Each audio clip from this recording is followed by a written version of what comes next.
আপনারা উঠেন না, উঠেন না, মৌলবীরা উঠেন না। মৌলবীরা সারা জীবন এই সমস্ত কথা শুনেন না যেগুলো বলবো আমি ইনশাল্লাহ। বাদ ধরেন না আমার সামনে, বাদ ধরলে কিন্তু আমি টাইনা নিয়ে জিজ্ঞেস করবো। আপনি বসেন, 3 জায়গায় বুখারী শরীফ পড়াই আমি আল্লাহর রহমতে। আপনারা মনে করেন না যে শুধু আমি এনে বক্তৃতা করেন যে মৌলবী। 3 জায়গায় বুখারী শরীফ পড়াই, 2 জায়গায় বুখারী আউয়াল, 1 জায়গায় বুখারী সানি। কথা কয় না কেন?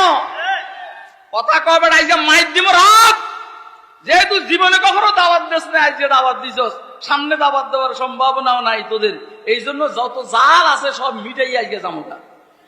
কথা কয় না কেন?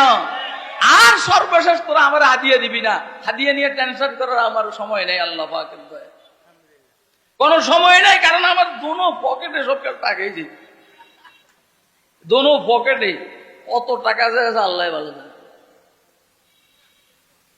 আর এটা তো বান্ডিলিটা আছে 50-এর উপরে সবসময় থাকে। এই জন্য আমি যখন ইচ্ছে যেতেন, আমি অনেকে গেলে আমার বাম পকেটে হাতে, বাম সাইডে হাতে, কারণ সারা বাংলাদেশের মানুষ জানে হুজুরের বাম পকেটে সবসময় 50,000 টাকার উপরে একটা বান্ডিল থাকে। তা আমি এরকম ব্যাগ করল না যে তোর সুযোগ দিব আমার পকেটে হাত দিবে, একদম হাত ভাঙ গেলে আমার হইনি রুল আসে।